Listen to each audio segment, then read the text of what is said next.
जो प्रलय काल की अग्नि के समान क्षण भर में महापातकों को जला डालता है, जिसकी अमित अनुशंसाएं मैत्रेय नाथ ने सुगंध से कही हैं। तो सब बोध चित्त का मूढ़ प्राणी क्यों नहीं सहारा ले सकता? तो इसका संबंध पिछले जो श्लोक था हमारा, तो पिछले श्लोक से था कि हम लोग जो मूढ़ प्राणी हैं, जो मूढ़ प्राणी मतलब जो एक तरह से कहें कि हम लोग जो पृथक जन हैं, मूढ़ प्राणी थोड़ा सा गलत लग सकता है कि पृथक जन मतलब हम लोग सामान्य ले थंबोबा विधि में, तो हम लोग बिल्कुल शुरुआती चरण में हैं।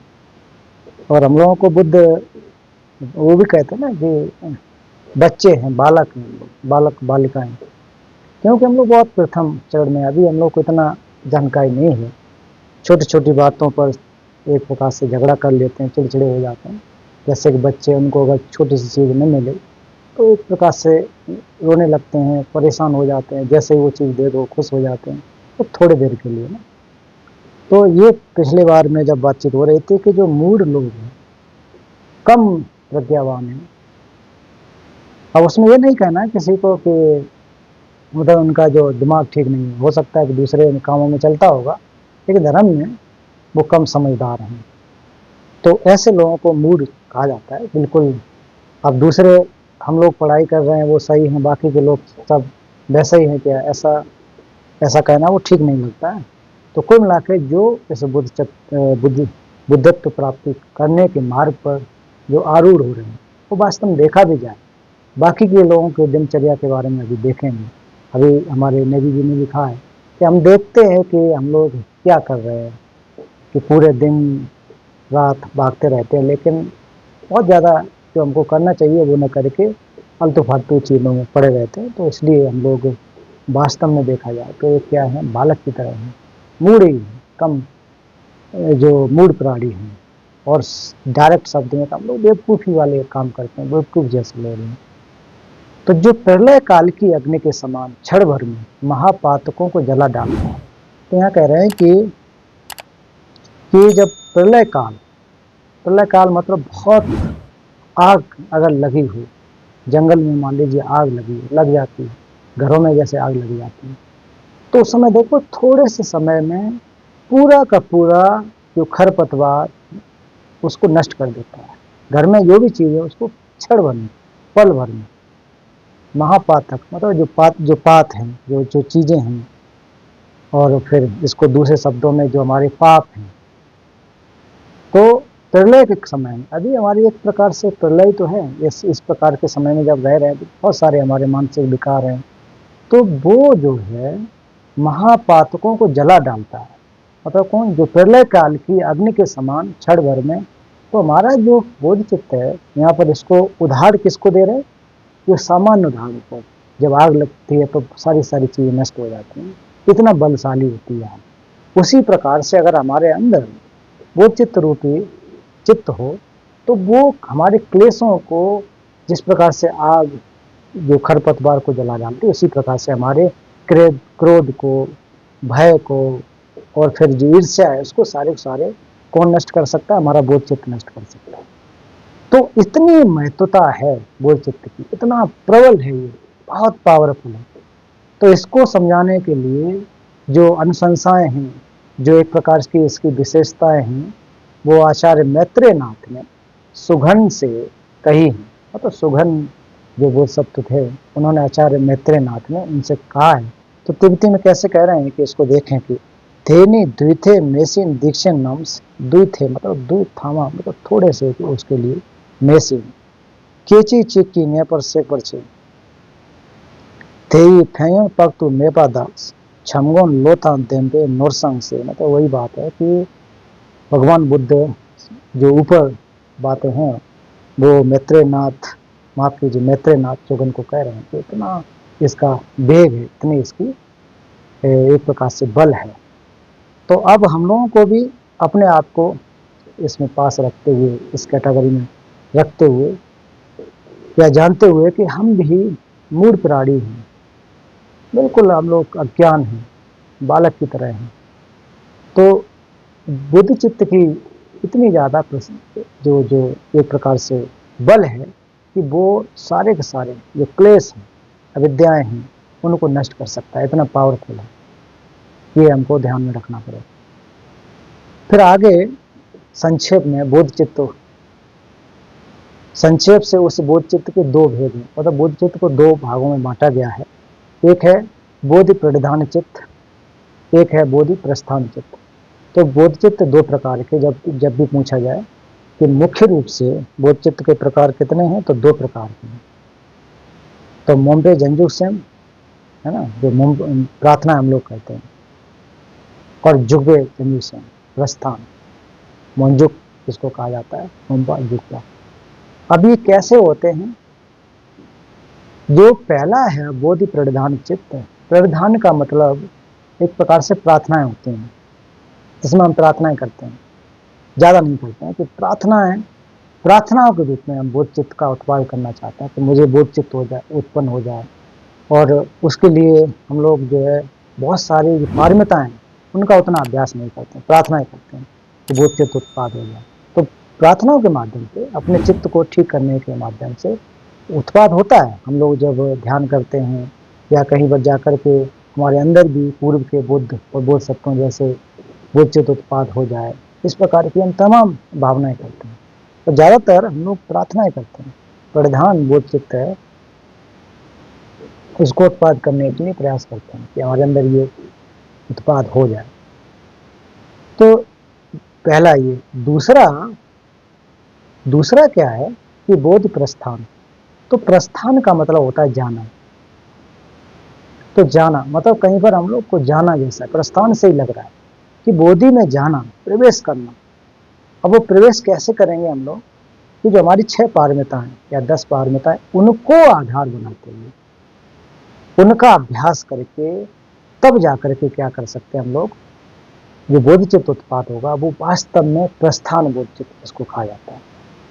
तो हम लोग शुरुआती चरण में हैं, तो इसको पहले में क्या करें कि जो प्रार्थनाओं के माध्यम से, इसके लिए बहुत सारे संचय करने होते हैं हमको, जो पुण्यों का संचय करना होता है, ज्ञान का संचय करना होता है, बहुत सारी चीज़ों को एक प्रकार से प्रयास करने की आवश्यकता होती है।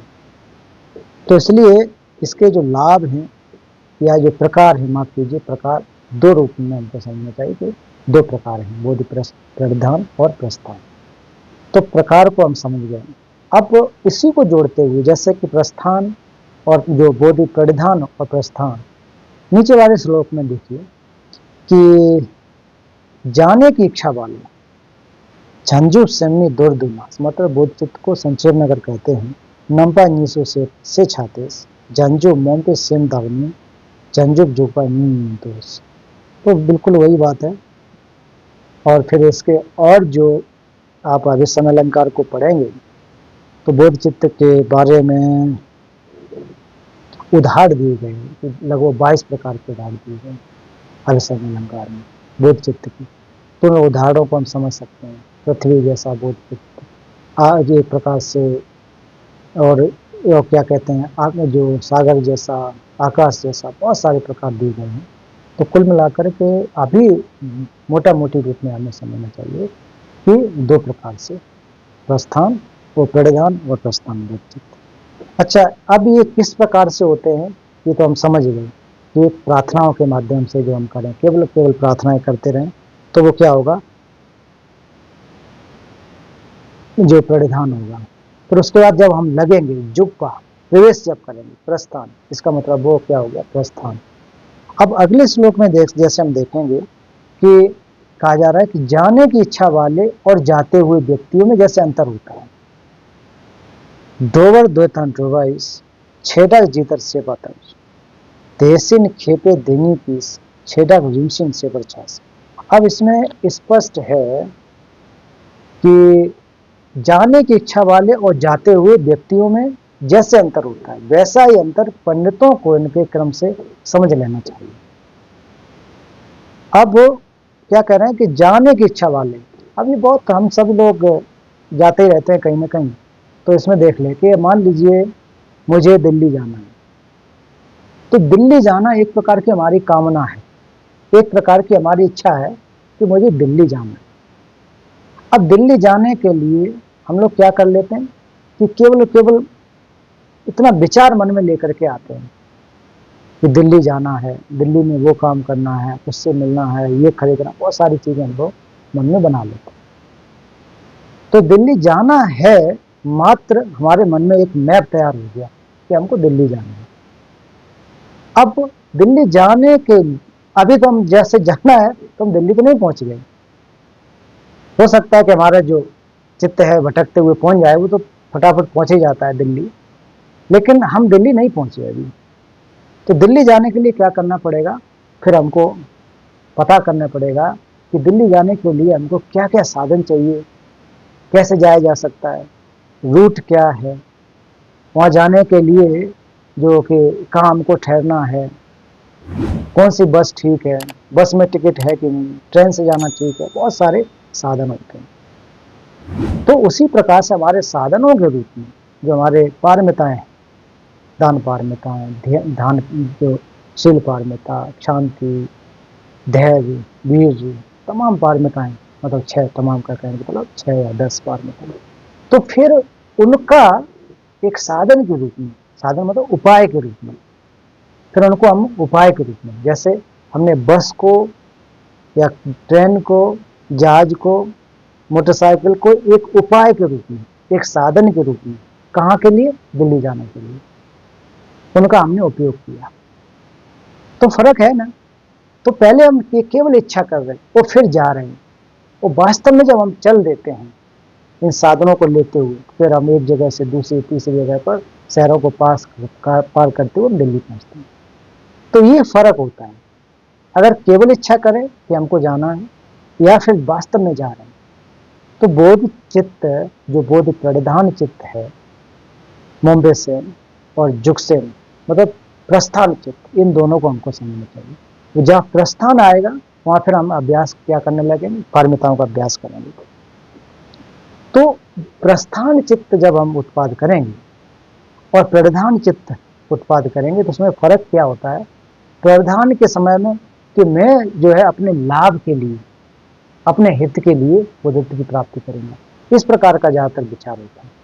जब प्रस्थान जब चित्त आ जाता है, बुद्ध प्रधान चित्त, तो वो क्या कहता है कि बुद्धत्व की प्राप्ति करने के लिए, और बुद्धत्व प्राप्ति किसके लिए, सर्वजन के लिए, सभी जीवधारियों के हित के लिए मैं बोध चित्त का उत्पाद करूंगा। इसको अंतर को इसमें कहा जा रहा है कि वैसा ही अंतर जैसे जाने वाले का और इच्छा करने वाले में अंतर है, वैसा ही अंतर पंडितों को इनके क्रम से समझना चाहिए। अब यहाँ पर गलत मत समझ लेना, पंडित मतलब आज जो चला हुआ व्यवस्था उसको नहीं, है ना। पंडित का मतलब विद्वान लोगों को, खेपे मतलब खेपा मतलब विद्वान लोग, जानकार लोग, होशियार लोगों को, प्रज्ञावान लोगों को ये अंतर समझना चाहिए।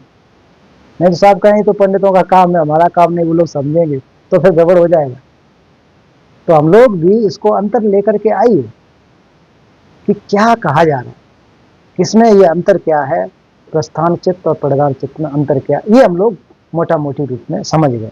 तो अब ये ध्यान रखें, सामान्य और एक कंसाइज करो, इसको कहूँ संक्षेप में कहूँ कि प्रधान बोध प्रधान चित्त उसको कहा जाता है जो केवल हम प्रार्थनाओं के माध्यम से कहते हैं कि हमें ये चित्त प्राप्त हो जाए, और प्रस्थान वो चित्त होता है कि जो हमें इसमें लगना है और क्या करना है, बुद्धत्व की प्राप्ति करने के लिए, बुद्धत्व की प्राप्ति करने के लिए बोध चित्त उत्पाद करना है। और बोध चित्त उत्पाद करने के लिए क्या करना है, हमको पारमिताओं का अभ्यास करना है, ये लेकर के चलो। बस सिंपल सी बात है, आसानी से हम इसको समझ सकते हैं। अब अगले श्लोक में देखो कि बोध प्रधान चित्त का भी संसार में महान फल होता है। देखो क्या कह रहे हैं, ऐसा नहीं है कि बोध चित्त जो प्रधान चित्त वो ऐसा ही छोटा मोटा है, महान फल होता है, मतलब वो भी बहुत बड़ा होता है। केवल एस्पिरेशन बोध चित्त जो है, प्रधान चित्त संसार में भवचक्र में महान फल होता है, पर बोध प्रस्थान चित्त के समान इसमें पुण्य की निरंतरता नहीं रहती। आगे श्लोक से क्लियर हो गया ताना जी का प्रश्न, जैसा कि कहा था कि क्या है कि बोध प्रधान चित्त वास्तव में बहुत ज्यादा फल देता है, महान फल देता है, महान फल प्राप्त इससे होते हैं, बड़े बड़े हमको लाभ होते हैं। लेकिन पर बोध प्रस्थान जो हमारा जुगसेन है, चित्त के समान इसमें पुण्य की निरंतरता नहीं रहती है। हमने थोड़ी देर के लिए प्रार्थनाएं करी, उतना पुण्य किया, बस खत्म हो जाता है। लेकिन प्रस्थान लगातार हम 6 पारमिताओं का अभ्यास करेंगे, तो दान पारमिता पहली जब करेंगे तो निरंतर पुण्यों का हम संचय करेंगे। वीर्य का करेंगे, धैर्य का करेंगे, खांति का करेंगे, ध्यान का करेंगे, प्रज्ञा का, तो लगातार इसमें क्या होता है, निरंतरता रहती है। ये समझना चाहिए। इसमें क्या कहना है कि झंझू मोम्पे सेम लेनिस खुरसे डेवू छे जुंगयांस जेतर जुपे सेम सिंधु सोनम ग्युंछक जुगबा कर सा जुगबा मीन्स। तो यही कह रहे हैं कि इसमें इस टीका को भी देखो, बोधि प्रदान चित्त से सांसारिक जीवन में अनेक महत्वपूर्ण फल प्राप्त हो सकते हैं। सांसारिक जीवन में अभी हम लोग जो सांसारिक जीवन में, परंतु बोध प्रस्थान चित्त जैसे निरंतर असंख्य फल जो पुण्य फल नहीं मिल सकते। अर्थात बोध प्रस्थान चित्त अनेक प्रकार से अधिक प्रभावशाली और अनंत फलप्रद है, परंतु यह निरंतर पुण्य फल देता है, निरंतर देता है। इसका ये जो है विशेषता है। अब ये निरंतर फल कैसे देता है, इसको हमको आगे श्लोक में समझना पड़ेगा। इसमें कह रहे हैं कि खंगने सोंगते सिंचन खम थाये रब तो ढोल बेचिर्स मिदो पाई सेम किसिस सेम दे यादा लंग गिरबास थैंगने सोंगते मी लोग गम भाग में गिरते सोनम से युन मीछे पर दुमासिक नमखा नम पर रक्त जुन।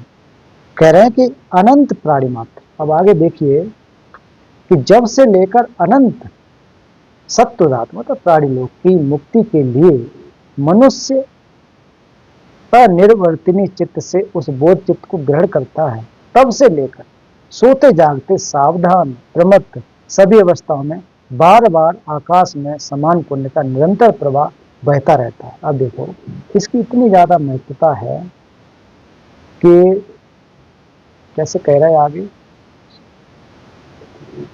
कि हम लोग जो है जब से लेकर अनंत मतलब जब से हमने जो जीवन प्राप्त किया है कि अनंत प्राणी मात्र के सुख कल्याण के लिए जब चित्त उत्पन्न होगा, उससे लेकर निरंतर फल की वृद्धि होती रहेगी। क्योंकि असीमित प्राणियों के अनंत कल्याण करने की प्रतिज्ञा से यह चित्त प्रभावित होने से उस बोधसत्व की जाने अनजाने सोते जागते प्रमत्तता आदि हर अवस्था में पुण्य की निरंतरता वृद्धि होती रहेगी।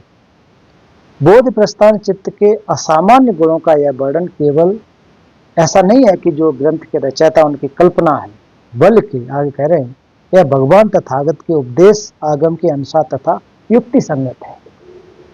तो ये जो बातें आचार्य शांतिदेव यहाँ कह रहे हैं कि बोध परिधान या प्रस्थान चित्त की इतनी महत्वताएं हैं कि जो प्राणी लोक की मुक्ति के लिए मनुष्य अपने चित्त को बिना परिवर्तित किए उस बोधि को ग्रहण करता है। कौन सी बोधि को? जो हम बुद्धत्व की प्राप्ति करने के लिए परम बोधि को प्राप्त करता है। तब से लेकर मतलब तब से जो हमारा एक मन में विचार बना है, एक चित्त बना है, तब से लेकर के सोते जागते सावधान रहते हैं या फिर सभी अवस्थाओं में मतलब सभी अवस्थाओं में बार बार आकाश के समान पुण्य का निरंतर प्रवाह रहता है। तो आकाश तो इन्फिनिटिव है, उसका कोई नाप तो नहीं है कि हम लोग साहब एक फीता लेकर के नाप सकें इतना है ये। तो उसी प्रकार जो पुण्य है प्रधान चित्त के, तो वो निरंतर बढ़ते चले जाएंगे। क्यों बढ़ते चले जाएंगे? अब आप एक उदाहरण के रूप में देखें कि जो पहली पारमिता हमारी दान पारमिता है, तो दान पारमिता के कितने ज्यादा पुण्य हैं। फिर उसके ऊपर आपकी और पारमिताएं जैसे कि आपकी शील पारमिता जुड़ गई उसमें, तो शील के साथ साथ रह करके फिर देखो उसमें कितने ज्यादा पुण्य है। फिर शांति का अभ्यास करेंगे, वीर्य का अभ्यास करेंगे, धैर्य का अभ्यास करेंगे, तो हम कितना ज्यादा अभ्यास से आगे जैसे जैसे करते जाएंगे वैसे वैसे ही हमको प्राप्त होते जाएंगे। तो इस तरह से अगर हम लोग देखेंगे, इस रूप में अगर हम लोग समझेंगे कि जो प्रस्थान चित्त है, बोध चित्त है, उसकी कितने ज़्यादा लाभ हैं, कितने ज़्यादा फायदा हैं, तो वो निरंतर हमारे बढ़ते चले जाएंगे। ये जो प्रस्थान चित्त के बारे में कह रहे हैं कि जो बोध प्रस्थान चित्त है उसकी ये महिमा है, इतना ज़्यादा ये अपरंपार है, इतना ज़्यादा महत्वपूर्ण है। तो इस तरह से हमको समझना चाहिए कि बोध चित्त का जो महत्वता, लाभ कितने ज़्यादा होते हैं। अब इसी क्रम में मैं आपको एक और जो बोध चित्त को उत्पाद करने की जो विधियां हैं, अभी इसी के बीच में मैं आपको बताना चाहता हूं। और आगे जाने से पहले कि बोध चित्त को उत्पाद करने से पहले हमारे मन में क्या होना चाहिए, तभी जाकर के हम बोध चित्त को उत्पाद कर सकें। क्योंकि अभी हमने इसकी बहुत सारी विशेषताओं को सुना कि बुद्ध चित्त इस प्रकार से होता है, ये जो है निरंतर हमको इस प्रकार से लाभ देता है। लेकिन हम इसको करेंगे कैसे, कैसे उत्पाद करेंगे? तो हमको पहले क्या सोचना चाहिए और तरीके क्या होते हैं।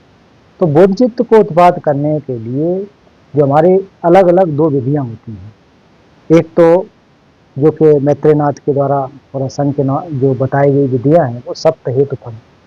तो सप्त हेतु फल विधि को आप जाकर के अगर समलंकार में भी देख सकेंगे कि किस प्रकार से जो हेतु जाकर के मतलब कॉज एंड इफेक्ट के माध्यम से, तो पहले जो छह हैं एक प्रकार से उपाय के रूप में होते हैं, प्रयास किए जाते हैं कि कैसे कैसे हम बोध चित्त को उत्पाद कर सकते हैं। और सातवां जाकर के आपको रिजल्ट प्राप्त होता है। रिजल्ट क्या है? वो बोधि प्राप्त होता है। तो बोध प्राप्ति, बोध चित्त माफ कीजिए, बोधि नहीं, बोध चित्त को उत्पन्न करने के लिए तो सप्त हेतु फल भी कहा जाता है। सप्त मतलब सात, हेतु, हेतु मतलब कॉज हो गए, और फल क्या है हमारा, रिजल्ट क्या है? रिजल्ट जो है बोधि चित्त है। यूंडे मेना दुन इनको बोला जाता है, यूंडे, जीव डेवी, जीव मतलब हेतु, डे मतलब डेवी, तो जीव डेवी तो उसका हेतु है। कोई भी चीज उत्पन्न होती तो वो हेतु से उत्पन्न होती है, बिना कॉज के कोई उत्पन्न नहीं हो सकता। कोई भी वस्तु अहेतुक नहीं है। कुछ भी आप देख लीजिए आसपास की, कोई भी चीज अहेतुक नहीं है। बुद्ध भी उत्पन्न हुए तो हेतु से उत्पन्न हुए हैं। बुद्धत्व जो प्राप्ति हुई है वो भी हेतु से उत्पन्न हुई है। बिना हेतु से उत्पन्न नहीं हो सकता, बिना कॉज के उत्पन्न नहीं हो सकता है। तो इस प्रकार से ये उत्पन्न जब होते हैं, वो चित्त को हमको उत्पाद जब करना होता है, वास्तव में जब वो चित्त उत्पाद करें तो हमको सबसे पहले क्या विचार होना चाहिए, मन में क्या होना चाहिए? मन में सबसे पहला भाव जो है वो कौन सा होना चाहिए? मात्र भाव। भाई बोध चित्त हम उत्पाद कर रहे हैं तो क्यों कर रहे हैं? इसलिए कर रहे हैं कि मात्र भाव को रखते हुए। मात्र भाव मतलब माँ के समान एक प्रकार की भावना, माँ के समान नहीं मतलब जीवधारियों के लिए ये सोचना है कि ये जितने भी जीवधारी इस दुनिया में, इस पृथ्वी पर हैं, वो सारे के सारे हमारे कहीं न कहीं लाइफ में माँ रह चुके हैं। इतनी इनकी हमारे ऊपर कृपा रही। हम लोग जो है कि बहुत जल्दी चीजों को नकार देते हैं, बहुत जल्दी, और स्वीकार भी कर लेते हैं बिना चिंतन किए ज्यादा। अभी कहें कि साहब जितने भी जीवधारी हम आसपास देख रहे हैं वो हमारे सब माँ हो चुके हैं, कहीं न कहीं उनसे हमने जन्म लिया। तो तुरंत इसमें कटाक्ष आ जाएगा, अरे देखो ऐसा कैसे, कुत्ता बिल्ली ये सब क्या आपके इनको माँ कहो। तो हम लोग कह रहे हैं तुरंत बहुत जल्दी इस प्रकार से जज करने लग जाते हैं, तो सोचते नहीं, इसी नहीं सोच पाते हैं कि हमारा अभी जो कहा गया कि अपनी प्रज्ञा उतनी खुली हुई नहीं है, ना तो हम दार्शनिक रूप से उतने परिपक्व है, ना ही हमारी प्रज्ञा उतनी है कि तुरंत समझ पाए। लेकिन तथागत बुद्ध के अनुसार, ये मेरे अपने विचार नहीं है कि मैं कह रहा हूँ, वास्तव में ये जो चित्त की संतति है, हम कैसे इसको समझ पाएंगे कि चित्त की संतति अनादिकाल से है, और हर चित्त के लिए, चित्त को स्थिर होने के लिए एक काय चाहिए, एक शरीर चाहिए, एक बेस चाहिए। और अभी तक ये जो हमारा शाश्वत शरीर जो है, जो हमको प्राप्त है, वो बहुत ज्यादा टिक नहीं सकता। वो ज्यादा 100, 150, 500 हो सकता है पहले चलता हो, तो वो तो नहीं रहेगा, वो तो क्षरण होगा ही, नष्ट होगा ही। अगर ये नष्ट होगा, चित्त की प्रवाहता है, तो चित्त की प्रवाहता, तो चित्त तो उसको फिर रखने के लिए जगह चाहिए, कोई तो बेस चाहिए। ऐसा तो नहीं कि चित्त जो है हमारा प्रारंभ हुआ खत्म हो गया तो फिर तो कोई बात नहीं है। चार्वक वाले हम लोग तो नहीं है, चार्वक सिद्धांत वाले कि जो भी चीजें है जीवन का है, बाकी खत्म हो जाता है, न कोई कर्म है, न कुछ ये आने वाला जीवन है, न परिजन जीवन है, कुछ भी नहीं है, खत्म हो जाते हैं। तो ये अपना उनका अपना दर्शन है। तो हम लोग ऐसे तो नहीं है, हम लोग यहाँ पढ़ने वाले लोग हैं, तो कहीं ना कहीं भगवान बुद्ध के दर्शन को सीखने वाले लोग हैं। और हम लोगों के अंदर ये विचार नहीं आना चाहिए कि साहब ऐसा कैसे, क्योंकि बुद्ध के हम लोग इसलिए भी भगवान बुद्ध ने शरण लिया नहीं लिया अलग बात है, बहुत है कि नहीं है, हम ये नहीं कह रहे हैं, कम से कम दर्शन को जानने के लिए कोशिश कर रहे हैं। तो सबसे पहले हमने उनके जो 4 सील पढ़े, आपको याद होगा 4 सील याद है किसी को, क्या थे 4 मुद्राएं या सील जो कहे थे? भगवान बुद्ध ने पहला जो मुद्रा उनका मतलब मोहर, एक प्रकार से स्टाम्प लगा दिया, सील जिसको कहा जाता है, क्या था कि सारे के सारे नहीं क्रम से क्या है सबसे पहले क्या था, नहीं फिर भी दुख आदि सत्य, ये तो सील में नहीं था।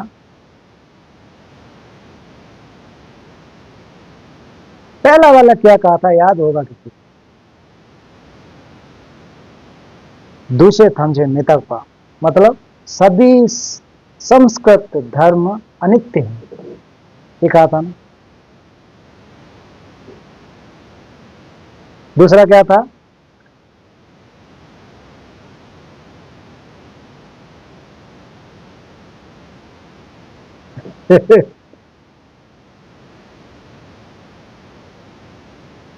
हम बहुत इसको कई बार, आई थिंक बहुत 1-2 सेशन में उसको पढ़ाया था, काफी गंभीर रूप से। दूसरा था सक्चे थंचे दुंगल, मतलब सभी शास्त्र धर्म दुख हैं, सभी शास्त्र धर्म दुख हैं, कहा था ना। सक्चे थंचे दुंगल, तो मतलब जितने भी जो हमारे शास्त्र हैं, जो भी चीजें हम देख रहे हैं वो शास्त्र हैं, सारे दुख हैं। तीसरा था छो थमचे राशि में पा, मतलब सारे के सारे धर्म क्या है, स्वभाव से सिद्ध नहीं है। और चौथा था निर्वाण जो है परम सुख है। तो ये जो बातें हम लोग मान रहे हैं दर्शन में, अगर बौद्ध दर्शन को मानने वाली ये बातें मानना पड़ेगा, ये बाउंड्री है, एक भगवान बुद्ध ने सीमा खींची है ये, तो सीमा पर तो ये जो सीमा एक प्रकार से आउटलाइन खींची, बाकी के हम लोग कहते रहे कि हम बहुत बड़े बौद्ध हैं, ये हैं वो हैं, मुझे लगता है मिथ्या है। कि परंपरावादी हो सकते हैं, कभी कभी हम लोग कुछ कर सकते हैं, आयोजन कर सकते हैं, उससे भला नहीं होगा, आयोजन तो कोई भी कर सकता है इवेंट के लिए, लेकिन वास्तव में अगर होगा भगवान बुद्ध ने जो स्टाम्प लगा दिया, इससे हम परे नहीं जा सकते। कोई भी इन 4 बातों को भगवान बुद्ध के नहीं काट सकता। बाकी के हम लोग कुछ भी करते रहे, मैं कह देता उसमें कभी कभी खराब भी लग जाता हमारे बहुत लोगों को कि हम साल में 1-2 बार बुद्धिस्ट होते हैं, बाकी के फिर वैसे ही रह जाते हैं। भगवान बुद्ध की जब करते हैं तो अब साफ लगता है कि दुनिया के सबसे बड़े बौद्ध हैं। फिर बाबा साहब की जयंती मनाएंगे तब लगेगा कि हमसे ज़्यादा कोई है ही नहीं, है ना। तो ये सब बाहरी चीज़ें हैं, इससे बुद्ध का दर्शन से दिखावा कोई नहीं है। तो ये आयोजन करने के लिए बौद्ध होना जरूरी नहीं, दूसरे भी कर सकते हैं, इससे अच्छा कर सकते हैं पैसा खर्च करके, क्या दिक्कत है। लेकिन बुद्ध ने जो हमारी एक बाउंड्री बना दी ना, कि ये जो इसके अंदर इस कैटेगरी में रह करके हमको जो है समझना पड़ेगा चीज़ों को। तो फिर कह रहे कि हाँ, मैं यहीं से ही आया कि हम लोग के अंदर ये मानना पड़ेगा कि मातृ भाव जितने भी जीवधारी हैं वो सारे के सारे कहीं न कहीं हमारे माँ रह चुके हैं, कहीं न कहीं रह चुके हैं लाइफ टाइम में। तो सभी जीवधारियों को माँ के समान समझना है, मातृभाव, मरसे ठेम्बा, मतलब मरसे पा माँ समझना चाहिए। अभी नहीं कि अभी इस जीवन के माँ है, ऐसा नहीं कहना है कि भाई जाकर के सबको वो करो, वो नहीं कह रहा हूँ। ये हमारे चित्त में हमेशा रहना चाहिए कि जितने भी जीवधारी माँ समान रह चुके, कहीं न कहीं हो चुके हैं, उनकी कृपा हमारी पर रही है। ये हमारा इतना बड़ा चित्त लेकर के अगर आएंगे, हम वो चित्त के उत्पाद करने की कोशिश कर रहे हैं, उत्पाद करने से पहले ये चीजें हमको समझना पड़ेगा कि सारे के सारे जीवधारी, छोटे से लेकर के बड़ा, आकाश में रहने वाला, जल में रहने वाला, पृथ्वी पर रहने वाला, जहां भी रहने वाला है, वो क्या है, हमारा कहीं न कहीं माँ रह चुका है। पहले ये समझिए, ये एक कारण है बोधचित्त उत्पाद करने का। बोधचित्त उत्पाद करने के जो 6 कारण बताए गए हैं, जो हेतु है, वजह है, पहली वजह क्या है कि सारे के सारे जीवधारी हमारे माँ रह चुके हैं, ये हमारे मन में होना चाहिए। पहली ये बात। अब इतना लगने से क्या होगा, अच्छा रह चुके हैं। दूसरी बात क्या होती है, मात्र भावना होने के बाद दूसरा क्या होता है कि कृतज्ञता, है ना, ठिन ठेम्बा, जिनकी कृतज्ञता रही है। अच्छा, माँ जो रही होगी उनकी कृतज्ञता को सोचो। पहले तो छोड़ दीजिए कितने रह चुके हैं, अभी देखो, अभी हम सब लोग माँ से पैदा हुए, ऐसा तो है नहीं हम लोग अजैविक हैं, नॉन बायोलॉजिकल तो है नहीं, हम लोग बायोलॉजिकल हैं। तो बायोलॉजिकल है तो माँ से पैदा हुए, तो माँ से पैदा हुए, तो अभी देख लीजिए हम लोग की जो उम्र है उसमें कितनी कृतज्ञता उनकी है, कितनी ज्यादा कृतज्ञता है। जब गर्भ में थे, फर्स्ट डे से लेकर के पैदा होने, मतलब 9 मंथ तक हम लोग जब पेट में रहे थे, तो उस समय की स्थिति देखिए। और यहाँ जो ज़्यादातर माँ बाप पेरेंट्स हैं, तो वो खुद फील कर पाते हैं, मैं तो रियली भी फील कर पाया इस चीज़ को, कि कितना ज़्यादा एक माँ का कष्ट होता है। कृतज्ञता, हम लोग तो कहते हैं यार क्या कर दिया है, क्या कौन सा बड़ा काम कर दिया पैदा करके, कितना बेवकूफ़ है ना, तो हम लोग मूड व्यक्ति है ना। तो उनकी कृतज्ञता को समझो, पैदा होने के बाद की अवस्था को देखिए, चलना नहीं आता, बैठा नहीं आता, मुंह में दांत नहीं है ना, फिर भी कैसे कैसे हमको खाना खिलाया जाता है, हर वक्त जो है लेना पड़ता है, गोद में उठाना पड़ता है, जो मना वो दिया जाता है ना। कितनी कृतज्ञता। पिताजी तो एक बार झुंझला जाते हैं ना, कह रहे यार छोड़ो हमको ये, लेकिन माँ, उनकी कृतज्ञता को हमको समझना पड़ेगा। तो ये जो कृतज्ञता, एक माँ की ये कृतज्ञता है, तो हम तो बिगनिंग, मतलब इसके नाप भी नहीं सकते, गिन भी नहीं सकते कितनी माँ, कितने बार हम लोगों ने जन्म दिया। कोई भी माँ हो सकता है कि चाहे गाय की, बैल की, या फिर कुत्ता बिल्ली, उनकी माँ का भी देखिए, वो भी अपने बच्चे को कैसे केयर करते हैं। चिड़िया को देखिए, जब बारिश होती है तो उसमें घोंसले में बच्चे होते हैं, उसके ऊपर पंख डाल के कैसे वो छुपा के कि कहीं बारिश पानी ना आ जाए उनके ऊपर, उनको देखो। या कुत्ता या इनके बच्चों को देखो, वो माँ कैसे सिकुड़ के बच्चों को, 5-6 बच्चों को वहां पर अपना शरीर से ढक लेती है, बारिश ऊपर पड़ती रहती है, गर्मी ऊपर पड़ती रहती है, माँ की देखो कृतज्ञता। ये सब चीजें, ये धार्मिक चीजें नहीं है कि ये भगवान बुद्ध ने कहा है तभी जाकर के अम्मा ने वाकई करनी, ये तो हम लोग फील कर सकते हैं ना अपनी जिंदगी में, कृतज्ञता। और ये इस प्रकार की कृतज्ञता कितने माँ की रही, जहां जहां हमने जन्म लिया है।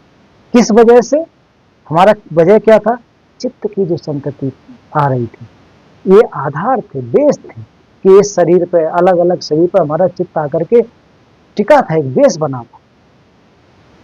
तो इसको हम लगातार उन माँ की कृतज्ञता को समझें। ये एक हेतु है, एक कारण है बोधचित्त उत्पाद करने। इससे पहले परिधान, प्रस्थान, ये तो सब बाद की बात है। पहले ये तो हम समझें कि उत्पाद करना है तो उसकी वजह क्या है, बिना हेतु के तो उत्पन्न हो नहीं जाएगा, बिना कॉज के तो कोई चीज नहीं हो सकती है ना, उसका कारण होगा। तो कारण क्या है, ये चीजें 2 कारण समझे, मात्र भाव, फिर मात्र भावना के बाद उसकी कृतज्ञता। तीसरा जो भाव होता है वो क्या होता है, ठीक सोवा, मतलब प्रत्युपकार। प्रत्युपकार उन्होंने जो किया, पहले तो उनको समझना, फिर उसको जो है एक प्रकार के हम जो भावना को लेकर के, जो उनकी हमारी ऊपर कृपा रही है, उपकार करना। हम हालांकि उसको कहते हैं ना कि हम माँ के कर्ज को निपटा नहीं पाएंगे, कभी उद्धार नहीं हो पाएंगे सामान्य रूप से, ये तो उपकार को तो हम करेंगे क्या उनका, हम उनके ऊपर उनका क्या उपकार कर पाएंगे, नहीं कर पाएंगे। जो हमारे ऊपर कृपा रही है उनकी, जो इतनी दयालुता रही है, तो उसको भी कार्ड बनना चाहिए। जो भी माँ समान जीवधारी हैं उनका हम हित करें, एक प्रकार से लाभ दें, ये लाभ दे करके कि इनकी हमारे ऊपर कृपा रहे। तो आप देखिए, हम लोग स्वार्थी लोग हैं, तो कितने लोगों का कर पाते हैं, इक्का दुक्का लोगों का, घर परिवार के जो बहुत नजदीकी हैं, बाकी को दुश्मन समझते हैं, बाहर के समझ के तो गेट ही बंद कर देते हैं, क्यों? हमारी इतना सोच नहीं है। बुद्ध तो नहीं रोकते थे गेट का भी। बुद्ध का जहाँ ठहरते थे वो ज़्यादातर वन में रहते थे, तो वहाँ पर वन में कोई गेट नहीं होता था, कहीं भी लोग आते थे, सबको ही लोग आकर उनका कल्याण करते थे। तो ये फर्क होता है ना हमने और दूसरे में, मतलब बुद्ध में या बोधिसत्वों में। तो प्रत्युपकार की भावना हमारी उत्पन्न करनी पड़ेगी। तीसरी 316 कि उनको जो है किस प्रकार से हमारा उपकार रहा है, तो मैं भी उनका उपकार कर सकूं। 316 मतलब हालांकि हम कर नहीं पाते, कहते ना कि माँ के जो हमारे ऊपर एहसान है उनको हम अदा नहीं कर पाते। रियलिटी है, कितना अदा कर दोगे? पैसा वैसा थोड़ा दे सकते हैं, कपड़े खरीद सकते हैं, भोजन पानी अपने पास उनको रख सकते हैं, लेकिन जो उनका जो हमारे ऊपर एक कृपा है वो तो हम कभी नहीं कर सकते। तो तीसरी ये कार्ड बना। ये होने के बाद मनोरम मैत्री करनी चाहिए। प्रतिपात कर दिया, मनोरम मैत्री, योग की क्षमता। मैत्री तो हम करते हैं, हम मैत्री मतलब लविंग काइंडनेस जैसे कर देते हैं, प्यार भी कर लेते हैं, लविंग काइंडनेस जो कर देते हैं, लेकिन क्या होते हैं मनोरम। मनोरम मतलब पूरा दिल से आया हुआ मनोरम मैत्री है। अब ये एक जीवधारी के लिए बात नहीं हो रही, सारे के सारे जीवधारियों के लिए दो चित्त का उत्पाद करने का कारण जो चौथा है मनोरम मैत्री।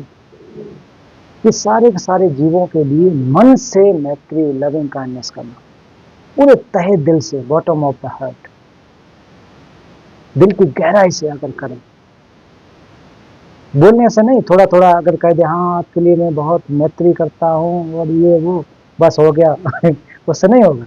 मन से मनोरम मैत्री, एक के लिए नहीं, परिवार में अपने जो बच्चे हैं या विस्तार है उनके लिए नहीं, सर्व जीवधारियों के लिए, सभ्य सत्ता सभी जीवधारियों के लिए। तभी तो बुद्ध ने कहा सभ्य सत्ता सुखी होंगे, सभ्य होंतु च खेमिनी, तो सारे के सारे जीवधारी सुखी हो, कुशल क्षेम हो सकते। मनोरम है, इतनी बड़ी मनोरम। चौथा या पांचवा फिर क्या आता है? करुणा आती है। करुणा देखो हम लोग कहते हैं ना कंपैशन कंपैशन, तो 5वें नंबर पे जाकर करुणा आ पाती है ये सब करने के बाद।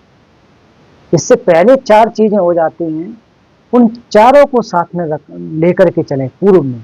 भाई सबको हम माँ समान समझें, उनके उनके जो है जो उन्होंने हमारे पर उपकार किए हैं, जो उनकी दयालुता रही है उसको समझें, फिर उनको हम एक प्रकार से उनके उद्धार को लौटा है। चौथा जो है एक प्रकार से मनोरम मैत्री करें, कंपैशन, वो एक प्रकार से उनसे प्रेम करें जो इन्फिनिट है। फिर जाकर के तब जाके करुणा, करुणा महाकरुणा मतलब उत्पन्न हमारे अंदर तो करुणा ही उत्पन्न होगी अभी। तो करुणा का मतलब जो भी जीवधारी थे उनके हित के लिए मैं लाभ करूंगा, उनको मैं बचाऊंगा, मैं उनके दुखों को दूर करूंगा। तो प्रार्थना नहीं करनी इसमें कि हाँ साहब ठीक है वैसे अपने जो भी दुख है ये मुक्त हो जाए, अपने सुखी हो जाए, मैं मुझे लेना देना नहीं है कुछ, इतना हम कर लें, ऐसा नहीं, मैं करूंगा जाकर के। करुणा का मतलब है जिस प्रकार से माँ को देखो, अगर बच्चा पानी में डूब रहा है और उसमें उसके अंदर भले ही जो है तैरने की क्षमता न हो, लेकिन फिर भी पानी में छलांग लगा देगी कि मैं इसको बचाऊंगी। और बाकी लोग बाहर से वीडियो बनाएंगे, रील बनाएंगे, कैसे डूबा कैसे कूदे ना, आज के समय में तो यही करेंगे लोग। तो क्या करेंगे, इतने अंदर से जो करुणा उत्पन्न होगी, मैं बचाऊंगा, क्योंकि मैं भले हो सकता है कि उसमें उसका अटैचमेंट हो, मैं और मेरा की भावना अलग बात है, बट कहीं ना कहीं तो करना उसको, मैं बचाऊंगी, ये तो भावना तो आ गया ना। तो इस प्रकार की भावना करुणा कि सारे के सारे जीवधारियों का दुखों को मैं दूर करूंगा। जितने भी जीवधारी जब तक मुक्त नहीं हो जाएंगे तब तक मैं उनका हित करूंगा। बुद्ध सत्वों का यही तो उद्देश्य है कि जितने भी जीवधारी हैं उनको जब तक बुद्धत्व की प्राप्ति नहीं हो जाएगी तब तक मैं भवचक्र में रह करके उनका हित करूंगा। जैसा कि बुद्ध इस ग्रंथ के लास्ट श्लोक में कहा गया कि आकाश समान जितने जीवधारी रहेंगे तब तक मैं भी रह करके उनके हित के लिए लगा रहूंगा।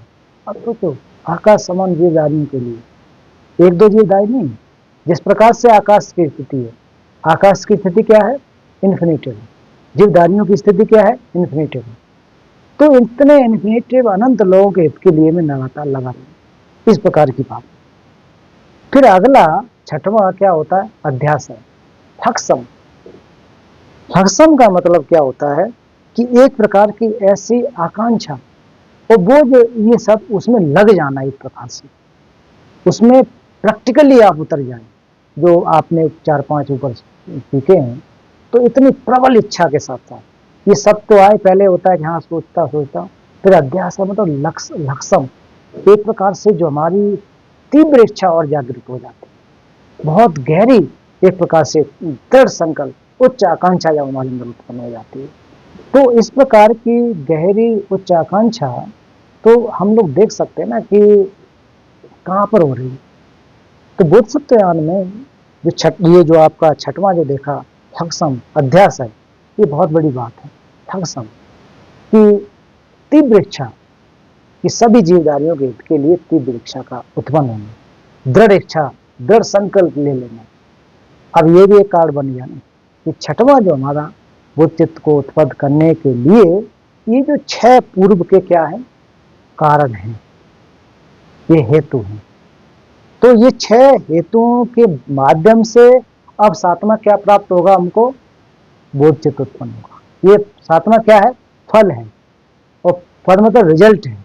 गिव डे मेंगा, गिव डेबु मेंगा मतलब उपदेश, इनको कहा जाता है सप्त हेतु फल उपदेश। इसके माध्यम से हमको बोधचित्त का उत्पाद करना।